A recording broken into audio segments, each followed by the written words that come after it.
What's going on, y'all? So listen. What's going on, everybody? How are you guys doing? I hope you guys have had a lovely weekend. I had a great one, okay? When I say great, I mean I just been good, all right? I'm feeling so much better. Thank y'all once again. But anyway, let's just go ahead and get into this. There was no Real Housewives of Atlanta this week because the Oscars are on, but they didn't play us and they went on ahead and put the shot on at its regular time, but they also had it on the app early. So it's been up for like a day or so. And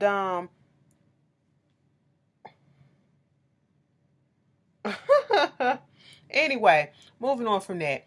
So let's just get into this. This is the 8th episode of The Chi, season 1, and it's called Wallets.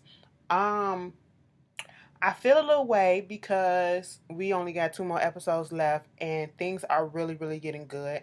And we have yet to find out who exactly killed Jason. And y'all already know what I felt about who I thought killed him or had something to do with the death of him.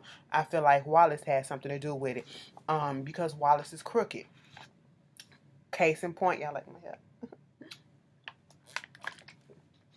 Anyway, um, we just gonna go people by people.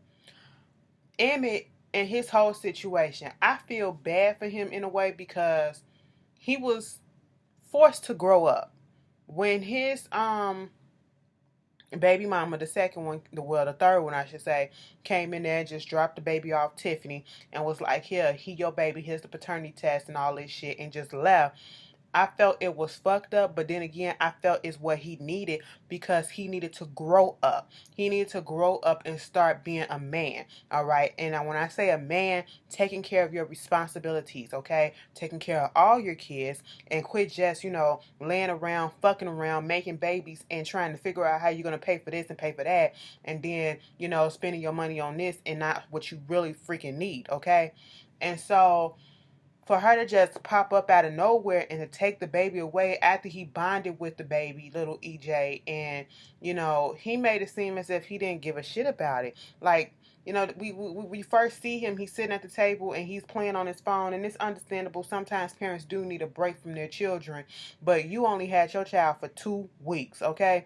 For 2 fucking weeks. And Jada was like, this is not, raising kids is not a fucking vacation. Okay, you don't get breaks. You don't get this and you don't get that. And I get where she coming from. She was like, he told me something, I just want to live. I just want to do this. I want to have fun and all this stuff.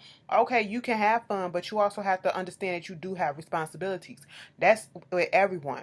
All right. And if you wanted to 100% be fun and not have any care in the world, you should have strapped up. Okay. You should have made sure you and the girl had protection just in case something, a backup plan or some shit like that, or just don't fuck at all. All right. So you brought that on yourself, and she had to give her little experience about how when she got pregnant with him, and I'm assuming that she probably got pregnant with him when she was young as well, and she had to go out and work and do all her stuff, but she still wouldn't change it for anything in the world because that's her child and she'll do it again if she have to.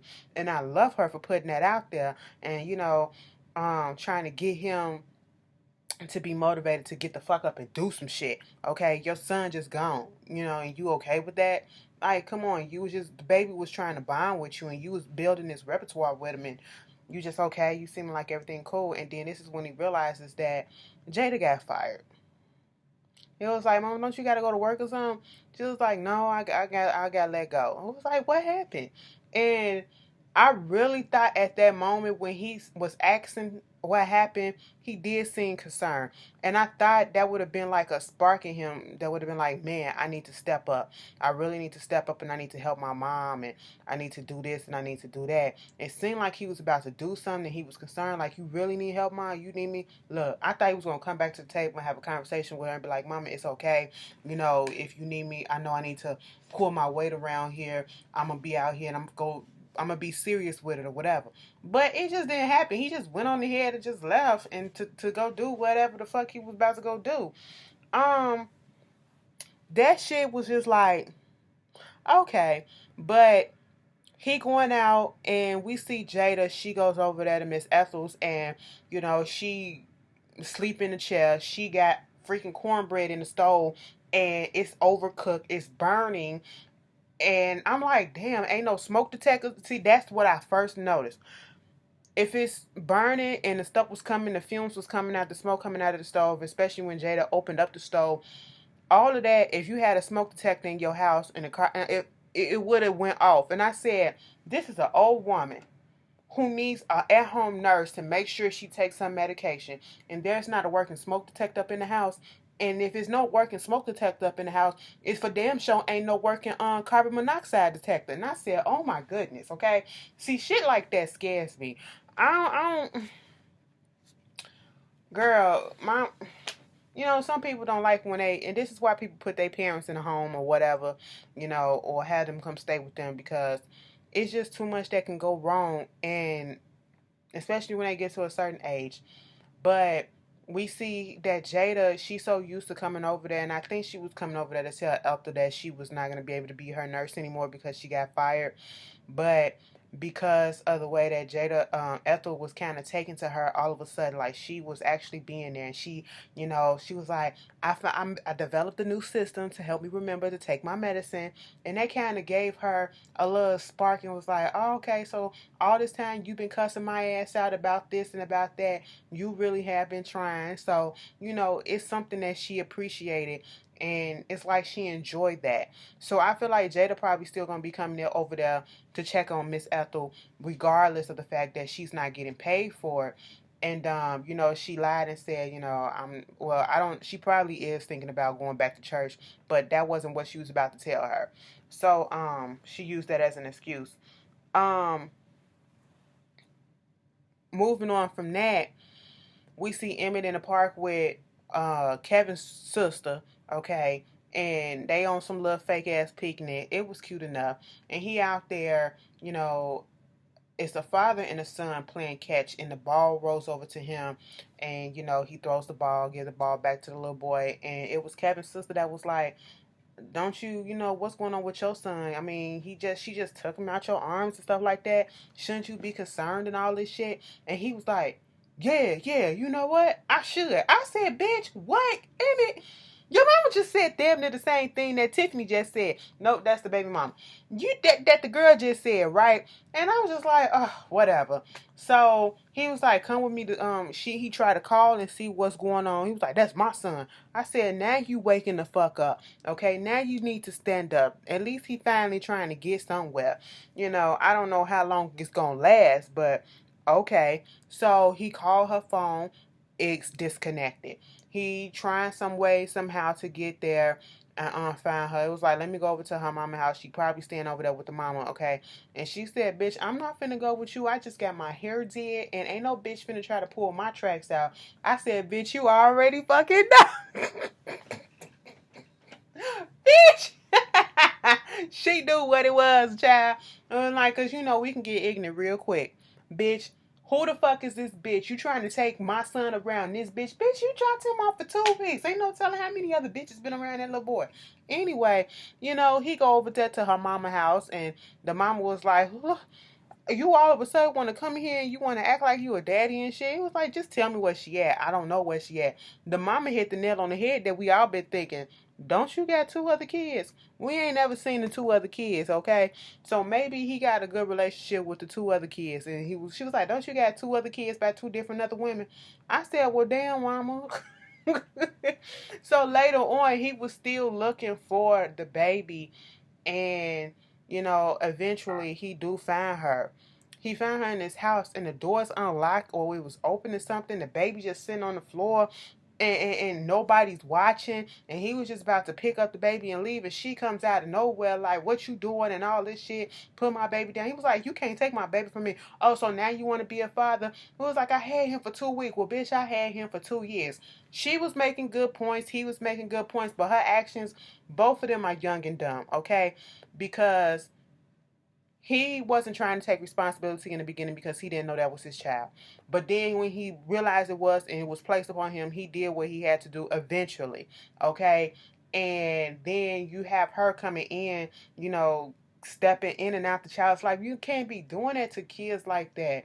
That is some traumatic ass shit that they are doing to this child, and having all these different people around him like that. He don't know who really the daddy, because listen, the baby just sitting there looking at y'all arguing and shit, and then you talking about what you need, or you want me to put you on child support. We need money, we need food, we need this. And he said, no, bitch, you talking about what the fuck you need, okay? And I clocked that shit too. And that's the thing with the child support system. One of the main arguments is, it for the kids or is it for the mom? Okay? Because some people take advantage of it. And then this nigga comes out of the broom. This grown ass man. I said, how old is Emmett? Emmett got to be at least 19 years old. Okay? Because the nigga is not in school. And I know no, it's not, because the kids are still in school. So the high schoolers will still be in school. He's not in school.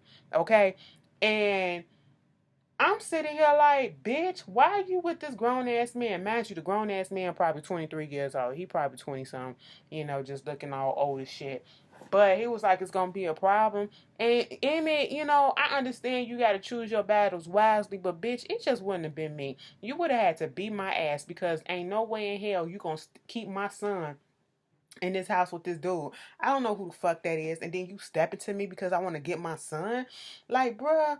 But Emmett chose his battles well. He said, no, I ain't gonna win this shit, because if I'm dead after getting my ass beat the fuck up, what point would it be? So he stepped on out. And I just said, you can tell the dude don't give a fuck about the baby, because when the ball fell, he just threw the little shit over there and just kept on walking. I said, okay, women, be careful about the men you procreate with, and then the men that you let in your house, period, okay? Oh my God. Moving on from that, the whole little story with Papa and Kevin and Jake, I love this little storyline. Okay, the kids make it so fucking. My two favorite characters out the whole show have got to be Papa's little ass, okay, and Hannibal, okay, cousin Hannibal. They are fucking hilarious to me, but yet they the ones with the most sense up in this bitch. Listen. Kevin, and shout out to little Kevin, because if you seen Black Panther, he was at the very end when they was looking at the old building where his uncle was killed at. Spoiler alert, where his uncle was went down, some shit went down with his uncle. Well, I already told you where the uncle met his demise, okay? And the little boy was like, yo, where you from? And was like, I said, that's little Kevin. Okay, coming on up. First Moonlight, now The Shy, then Black Panther. You better do that shit, little nigga. All right. He on the phone, and he calls Papa. Or I should say Stanley at this point. Because Stanley is in Stanley mode. He's having what he calls me time.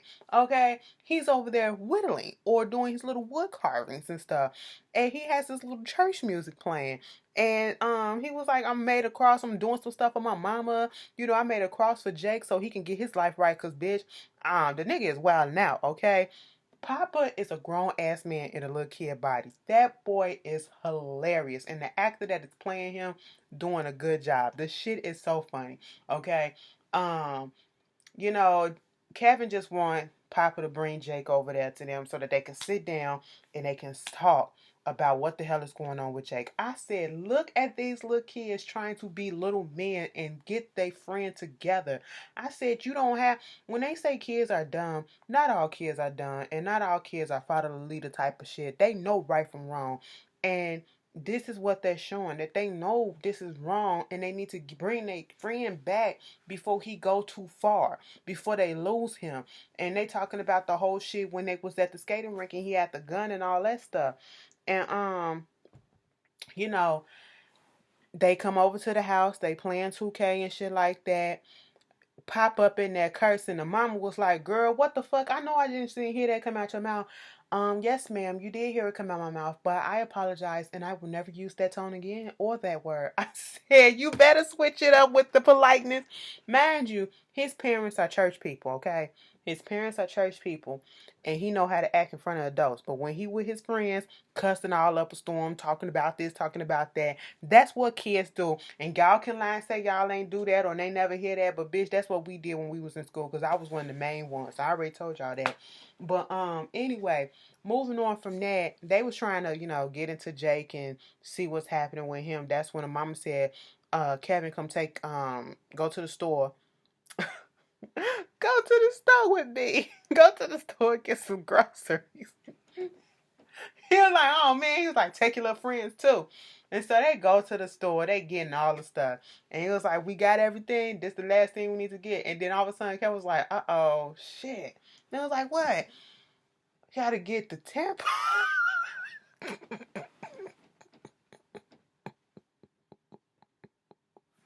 This shit was so fucking funny because when they get to the feminine hygiene aisle, they was looking like, which one do we supposed to get? I mean, we living in a house, because they was asking him questions about how is it living with Karen, which is the other lady, which is the mom's girlfriend. He was like, it's cool or whatever. Having two moms or whatever is cool. It was like, I don't call her mom, I call her Karen. But she been in my life ever since I was younger, so it's like normal as hell. So I don't get the hype or whatever.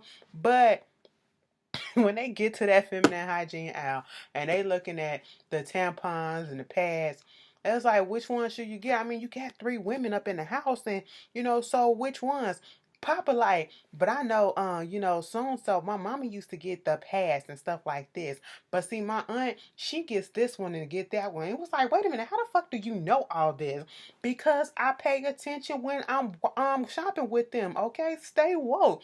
I'm sitting here looking at these kids like Papa is right though. Okay, now see, Papa gonna be okay when he get older and he get married and his wife be like, go to the store and give me some tampons, and he'll know exactly which one to get. Okay, because they could not figure out which brand, which product, which this, which that, and Papa said, give me your goddamn phone. It was like, what are you talking about?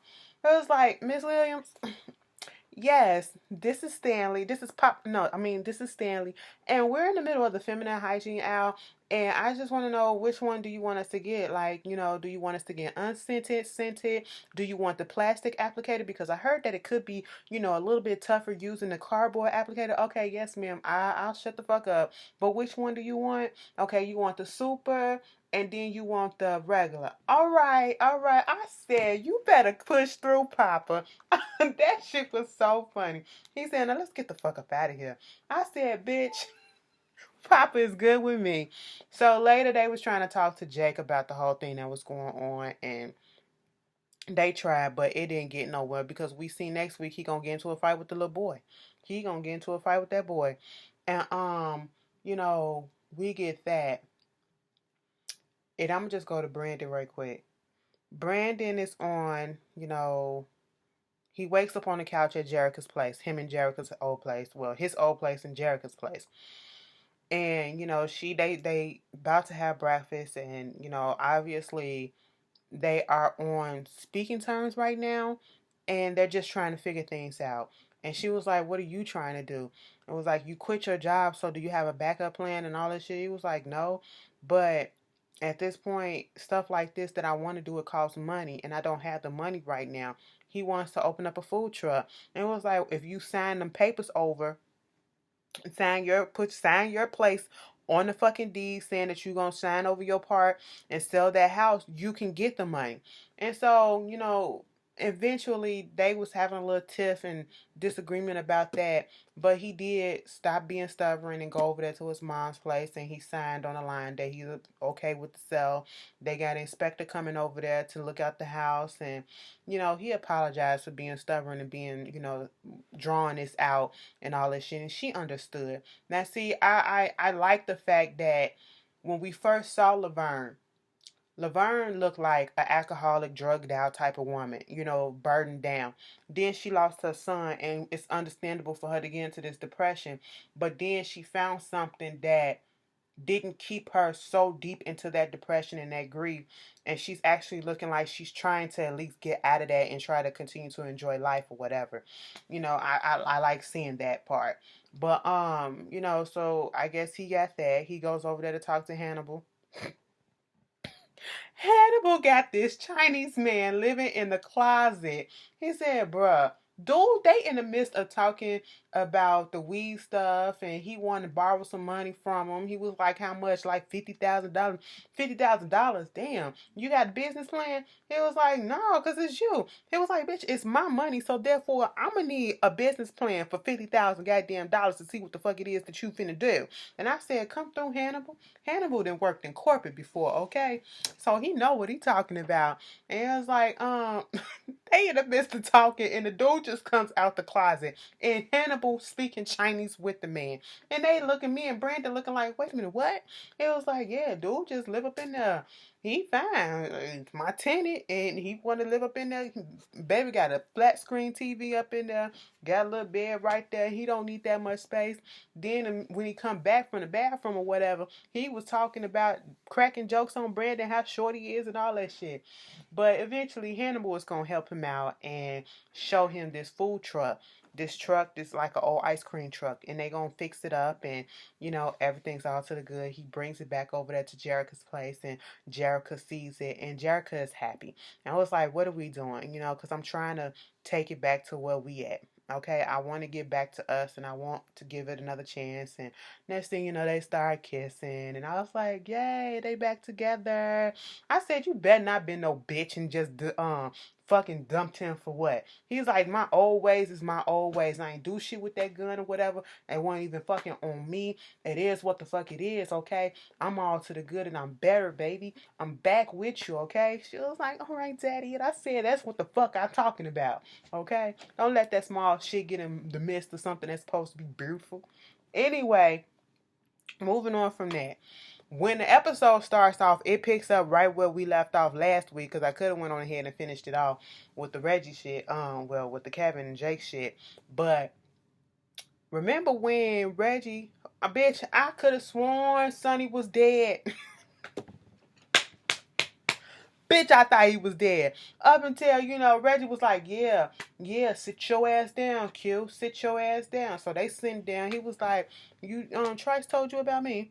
And he was like, nah. He just said he used to roll with you. He said, I brought the little nigga up into the game until I had to leave and some shit like that. And I was like, next thing you know, he about to shoot him or asking him questions.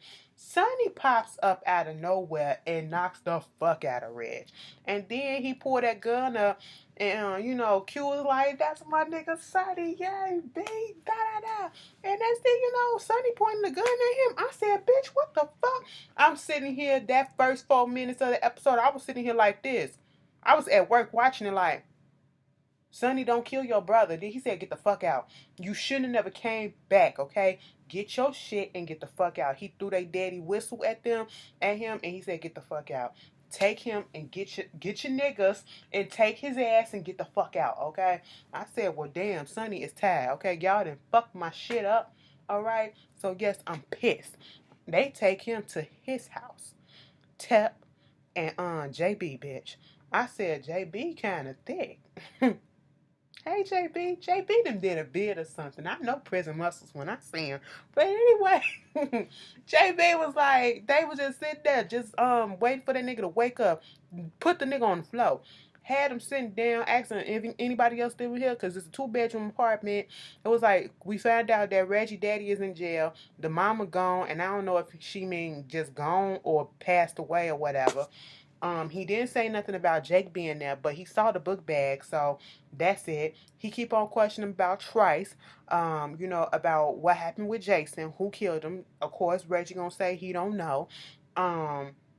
He asked him about Wallace. At first, he wasn't gonna say nothing, but then he went on ahead and told him that, Wallace is the hookup guy. They pay him off and all this shit. What else they was asking? All these other questions, and he had him sitting there, bitch. Next thing you know, Tep went over there and started cooking some fucking pasta. Pasta. I said, where the loaf of bread come from that y'all finna eat with the shit? Jake walk up in the middle of that stuff looking like, what the hell is going on? Reggie looked scared as hell because when Q got up with the steak knife, okay? And he had it pointed towards Jake like he was finna stab the little motherfucker. But then he said, do me a favor. And he turned it around. He said, put it in the sink. Okay? I mean, when I tell you psychologically got them fucking scared, had me so fucking scared up here. Like, I know he not finna kill Jake right now. You not finna stab this little kid just to prove a point. But thank God he did. Okay? And they just bounced. He scared him to the point to let him know that, bitch, you whatever the fuck you think run this shit, I really run this shit, okay? I ain't got to be out here flying no guns and doing all this other stuff, bitch. I will fuck with your mind and get you so fucked up, scare you into goddamn fucking submission. And that's exactly what the fuck he did. I said, Q is old school, okay? And you can't fuck with an old school ass nigga, bitch. And he just put that, bitch, you better learn something, okay? Reggie, you better learn something because he already told you. The shit that you fucked up with them guns, Trice was already done with your ass, okay? I'm just letting you know. I said, oh, he put the fear of God in that motherfucker. The whole Ronnie situation. Ronnie woke up at Maldrick's place. And apparently it's because, I told you the gunshot wound. And to stop that shit from being infected or whatever, it was a doctor who's addicted to pain pills and shit who was asleep in the back. He told his dude to go get him. And he came over there. He was like, you do this and you will get the rest of these pills. He gave him one. Dude went, got some alcohol, got some peroxide, got some other type of stuff, poured it, put it all together, poured it on the wound and put that stuff in there. He said, and your body will do the rest. I said, oh, Lord, stop that bleeding. That's what he needed, was somebody to patch it up so it could stop bleeding. And so they sit there getting high and all that shit and talking about what they wanted to be when they was younger. And, next thing you know, they realized that the doctor who was named Chauncey, he didn't overdose. Told fucking Ronnie, well, bitch, since we've been taking care of your ass, this is the favor that I'm finna pull in that you owe me. So you gonna go and you gonna take him and you gonna put him wherever the fuck he need to go. Okay, you getting that body out of here. So they put him in his own car and he found out his address. Ronnie pulled up right in front of the house. The wife seen him coming up. I don't know if he blew the horn or whatever, but Ronnie ran out and hid. The wife comes outside and he sees her in the back car and realizes that he's dead. I said, ain't that about a bitch? The son come running out there. So this is all fucking with Ronnie. Ronnie walked past Common's place. Okay, they just got through doing prayer and they laying out. And he comes in and he was like, I had somebody named Malik in prison who told me the same thing if I was ready to lay down my burdens because we all got them. And we get some of his backstory about how, the reason why he went to jail was he was out with his boys and he got into it with these group of dudes and, wanted to break the shit up, start shooting, and instead of shooting them, the bullet went into a house and killed a 7-year-old girl.